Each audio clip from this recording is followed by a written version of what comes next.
Welcome back to One on One, New York's longest running sports call-in show. And we are now pleased to be joined by Paul Westhead, former NBA, WNBA, and college basketball head coach. And he's the author of a new book called The Speed Game, My Fast Times in Basketball. I think an appropriate title for the guru of golf, Paul Westhead. Paul, how are you? Thanks for doing this.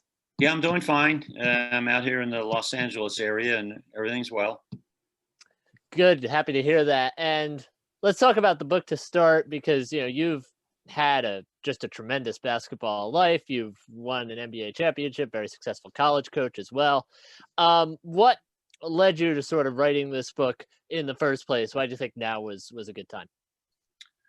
Well, I've been writing it for some time. Parts of it were written back after I coached the Lakers in the early 80s. Was fired during my third season, and I had some free time. So I started writing and reflecting on my Laker time. And then years later, I started finishing things up when I was coaching in Japan for a couple of years. Had more free time then, since no one spoke English other than me and my wife. And then after I coached the University of Oregon women, I came back home and put it all together. And Paul, when you say that after that final season, after 11 games, when the Lakers let you go, and you're already starting that book, at that time, did you ever think, well, by the end of the decade, I'll be at Loyola Marymount, bringing that team into national prominence? In those years in the mid 80s, did you ever think when you were writing that book that book would have to be extended a second and then a third time when you ended up going to the WNBA with Phoenix? Yeah, that's interesting. I made these notes about the Lakers. I knew it was going to be a significant part of my career. It's kind of interesting. We won a championship in 1980 in my hometown of Philadelphia. And I thought, wow, this is kind of easy. I'll get some more of these. Well, it took me 28 years later to get one with the WNBA with Diana Taurasi and the Phoenix Mercury. So the writing kind of got pushed aside until I had many more jobs. And then I was much more aware of what coaching's like and what your career is like and how you can win and everyone's happy and how you can get fired and everyone says, please leave town tomorrow.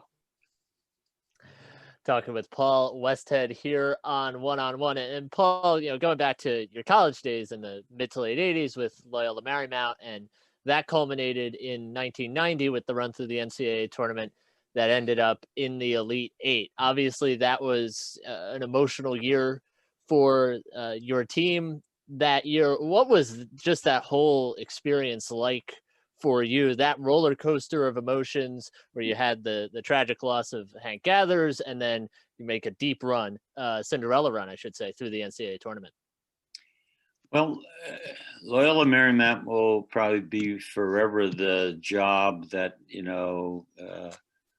categorizes what I do as a coach. It's certainly, it was a speed game to the max. We were running and shooting within 5 seconds on every possession. We had picked up a new defense that we were defending full court and causing teams to also shoot within 5 seconds. So we were playing against ourselves, and that was the perfect formula, usually for wins, but perfect formula for a lot of scoring. So there were many games well into the hundreds on both sides. So that was the time that I felt more involved in helping my players, and they reciprocating and doing it exactly how we sketched it.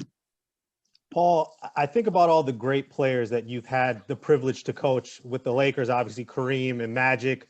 You move over to Loyola Marymount, Bo Kimball, Hank Gathers, great college players in their own right. And then in the WNBA with Diana Taurasi, arguably the greatest of all time.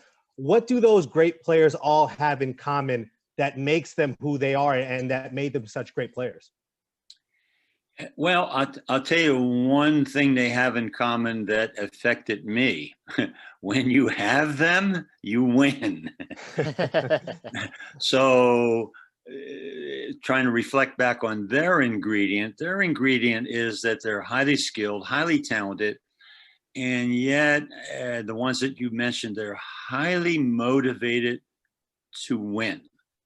And they kind of bring you along with them if you let them. So certainly with Kareem and Magic, I was gifted to have that combo, inside out. And then with Hank and Bo, it was inside out. Like Hank dominated the boards, as you perhaps remember. He led the country in scoring and rebounding his junior year. And Bo was very happy to shoot outside shots anytime he touched the ball. You give it to Bo, I'm going to shoot it. And with Diana Taurasi, she was kind of in her own way a little inside out. She could take you in and play outside. But I was surrounded with some very gifted players with her. I had Cappy Pondexter from Chicago, who was as tough as nails and could play, and Penny Taylor from Australia. So it wasn't like a two-star team with the WNBA, but that one star, Diana, could run the show for you. Paul, before you outlined your philosophy, and it's the title of the book, The Speed Game, right? Shooting, scoring, fast breaks, spacing, so on and so forth. When you watch the game of basketball now at a lot of levels, it's going in that direction. More shooting, games tend to be higher scoring. How happy have you been to see that your philosophies, which maybe were not as well adopted by the mainstream, back in the 80s or 90s, have really become commonplace now? And we seem to be seeing an NBA game that's closer in alignment with how you used to coach. Well, I appreciate your comment, and I would like to take credit for that, but I don't really think it's accurate. And by that I mean the outside shooting has increased 100-fold since the 80s. And I was a proponent of that, but only because we shot the ball so quickly and we tried to beat the defense down, that if we took a slam dunk layup because you didn't get back in time, we'd do that all night long. But if you got a couple people back, then we'd shoot those corner jump shots with my player, Jeff Fryer, who still has the record in the NCAA tournament of 11 threes in one game. And translating that in today's game, I don't see a lot of speed. It is no way like my fast break game, with some exceptions. During the finals, the Lakers and Miami, I saw half a dozen times Anthony Davis, when Miami scored, sprint to the basket and get lead passes ahead of the defense. That's Paul Westhead fast break. But that happened 6 times in 6 games. The rest of it was controlled. But the outside shooting, you're dead right. The same Anthony Davis, he'll shoot 25-footers like he's a shooting guard. So that part, I might have had some influence. And Paul, you mentioned somebody like Anthony Davis. When you think about the players in this era and the amount of athleticism and talent, who are some players right now that you look at and say, gosh, if I had him in my system, we'd go crazy? Well, for sure, Anthony Davis. He would be the terrific running wingman, 6'10", 7-footer. And interesting, I bring up because they had similar qualities. I coached Joe Bryant in college, Jelly Bean. And Jelly Bean could run with the best of them. He had that knack. So, it's really hard for me to go through the NBA and say, like, well, here's a player that would be great for me, because I don't know if they're willing to run as hard as my system demands. I fell in love with Jimmy Butler, but I suspect Butler in a running game after about 6 days would say, Coach, we don't want any more of this. Let us do our own way. We'll be okay. So, it's hard to pick players until you have them, and then I'd know. Paul, we're talking about the NBA, and they just finished their season in a bubble, 2.5 to 3 months of just being in one place and kind of just focusing really only on basketball. I have to imagine that was a challenge for players and coaches. So let me ask you, as a coach, what would have been your biggest things to focus on when your team got into that situation of being in the bubble and really not having any contact with the outside world? Well, I think it was a masterful idea that the NBA pulled off. My comparison, and I hope I could blend into this, it was like summer camp. Kids going to the Pocono Mountains, where I used to run a camp in Pennsylvania, and all you did was eat, sleep, and play hoops. So, these players, these wealthy millionaires with, all of the gifts that they have in the outside world, they gave it all up just to be boys again. In fact, some of the games, not the finals, but some of the games leading up to it looked like summer league. Guys were just running up and down, and nobody really seemed to care who won, who lost. They were just having a little fun for an hour or two. The finals were different, and I thought it was very well played. And Miami gave as much a challenge as they could, but they couldn't pull it off. So if I was in that bubble, I would still be running that fast break.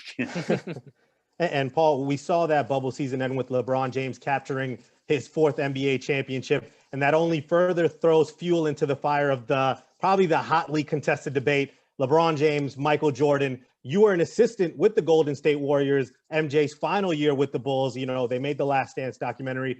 From your vantage point right now, does LeBron James have a chance to surpass Michael Jordan and be universally known as the greatest basketball player of all time? Sure, he has a chance, but the benchmark from somebody who coached for the last 50 years, Jordan has set such a high benchmark. It's going to be tough to pass him. I mean, I think some people get close to equaling him. LeBron, one of them, Kareem Abdul-Jabbar, Magic Johnson, they fit in that category. And when you start making lists, there aren't too many people far behind. Julius Erving is, and Bill Russell, etc. So I don't know if LeBron can pass Michael, but he's certainly making a great run at it. Paul, we're talking about the Lakers here. You were obviously a coach for the Lakers, and you won a championship with them, as you said, in 1980. Going towards next season now, it's going to be another impacted season in the NBA. Not sure exactly how that's going to look, when it's going to start, how many games we're going to have, so on and so forth. When you look at the Lakers going into next year, coming off the championship and the bubble, how do you think they stack up in possibly trying to get another title, which would be LeBron James's 5th and possibly a back-to-back for the Lakers? Yeah, I would advise what I learned in 1980. You win a championship, enjoy it, because you never know when the next one's going to come around. Yeah. So if I were the Lakers and Coach Frank Vogel, which, obviously did a great job, he ought to enjoy it right now and say, it might be my first, it might be my last, but this doesn't keep repeating itself over and over again. I mean, in the history of basketball, I mean, we do have the Lakers, we do have the Celtics. UCLA with Coach Wooden was the only team that seemed to dominate year after year after year, and we'll never see that again.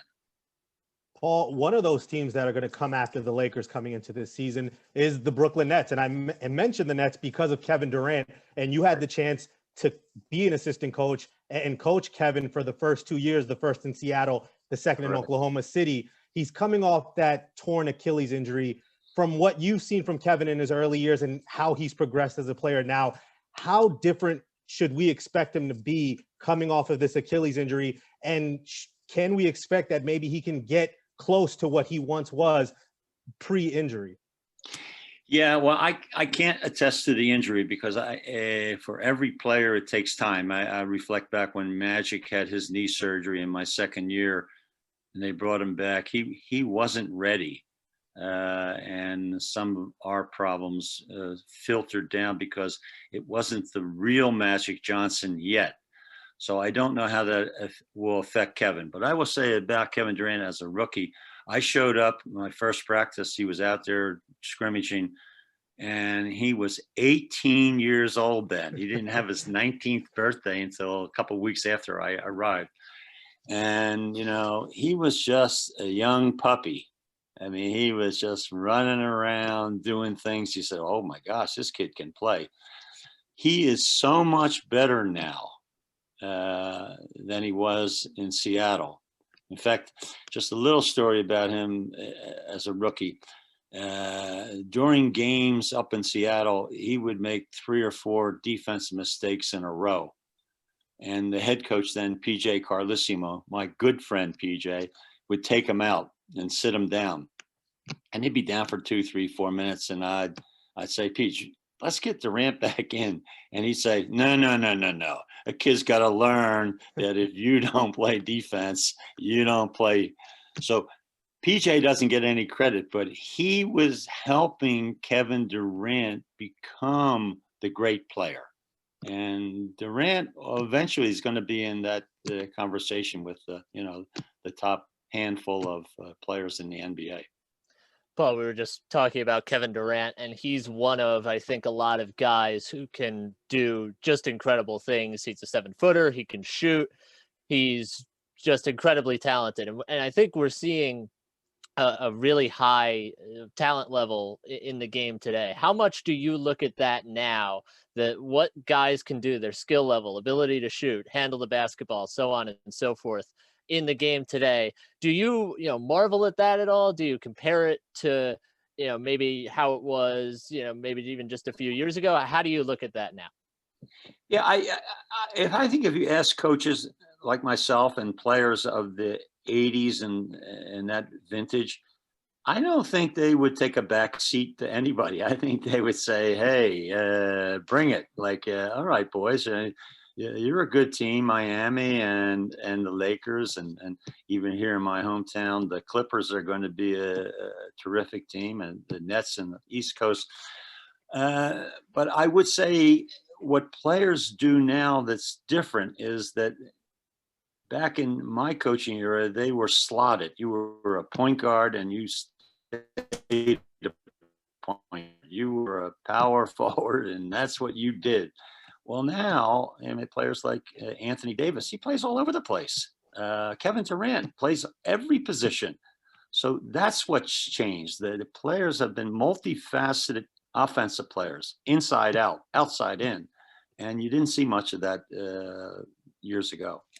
Yeah, and Paul, you are the only coach to have ever won an NBA and a WNBA championship. So I want to just talk about the WNBA real quick. We've seen the TV ratings for this past season in the bubble skyrocket. And as somebody who has long been an advocate for women's basketball, how satisfying is it that now that, women's basketball is starting to be invested in, that now we're starting to see those investments pay off in the TV ratings that we're seeing increase? Yeah, it's been too long for the women's game professionally, for sure, to be pushed aside. I found that right away in 2007. I said, oh, gee, I'm going to put this team together. And how good can the opposition be? I was kind of being a smart ass. And then I found out how good this competition can be. And it took into a second season to us winning a championship in Detroit against a very good Bill Laimbeer team. So I am an advocate of women's basketball. I coach collegiately at Oregon, so I know what the college players can do. And the professional women are skilled, talented, very competent. I'm beside myself that they don't get more interest and coverage. And as you said, finally, they got a little bit of a break. It's a great basketball game, the women's game. Well said. That's Paul Westhead, author of The Speed Game, My Fast Times in Basketball, a new book. Go out and get it. Paul, thank you so much for your time today. We really appreciate it. Be safe and be well. Thank you, Thank Paul. you. I think appreciate it. Thank you. My pleasure.